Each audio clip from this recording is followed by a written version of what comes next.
Coming up on NBC World of Sports. Parramatta Eels confident to play for points this Friday. We take a look at the new kick Junior AFL in Port Moresby. Adam Blair labelled as a dirty player.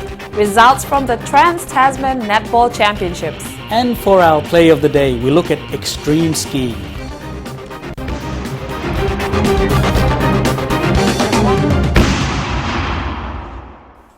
Hi, I'm Skola Sengi. And I'm Stephen Masse, standing in for Cecil Devani, who will be away for a week, but not to worry, he'll be back next Monday. Thank you, Steve. You're known to be one of our very passionate sports personalities for many years now, and it's great to have you standing for our local segment tonight. Pleasure's all mine, Skola. Well, let's get the ball rolling by checking out our major headlines.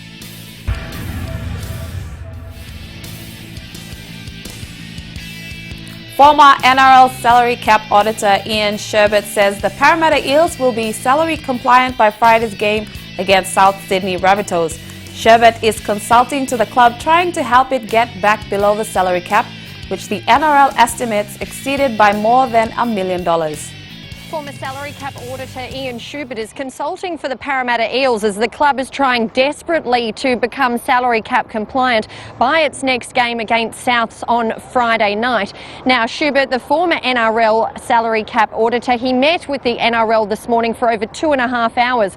Last Tuesday, the NRL basically fined the Parramatta Eels $1 million, deregistered 5 officials, that's ongoing in court, and also stripped the Eels of their 12 competition points so far for the 2016 season.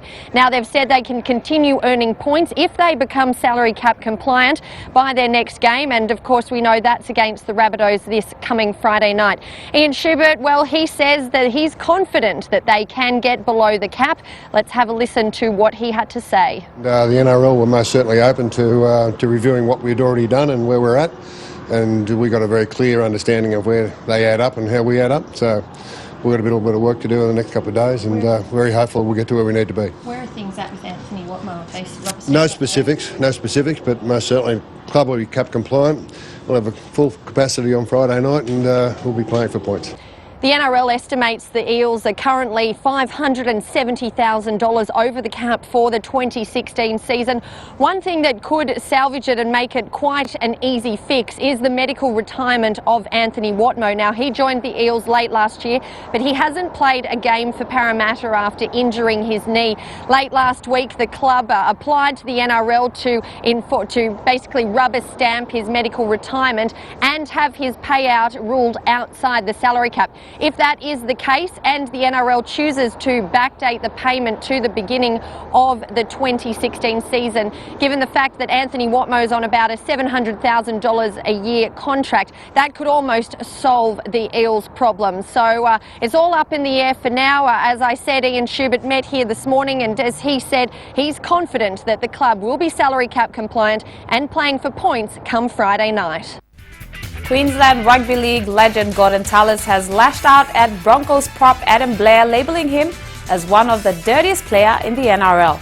Blair has been charged for a chicken wing tackle on his club teammate Sam Thaiday during the weekend's Trans-Tasman Test match.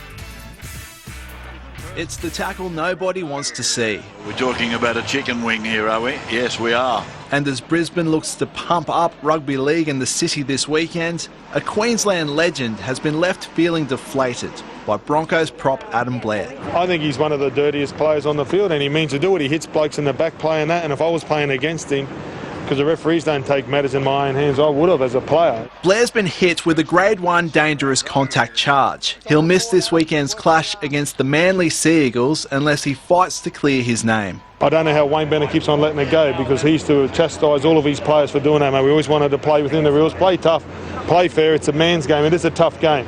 It's tough enough without getting hit in the back and twisted and all that, and I think that I get disappointed that he wears the Broncos jersey and plays like that. That's good, his opinion. I know for a player playing alongside Blair, I love playing with him.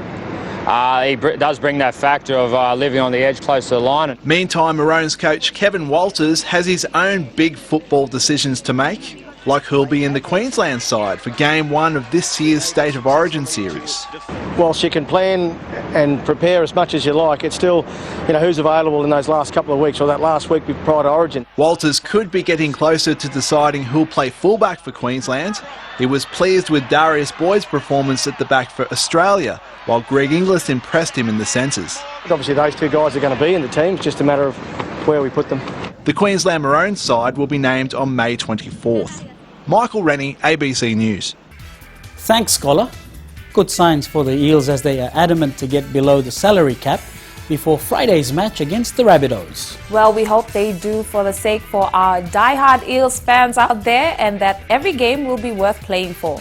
We'll go for our first commercial break and be back with more. You're watching NBC World of Sports.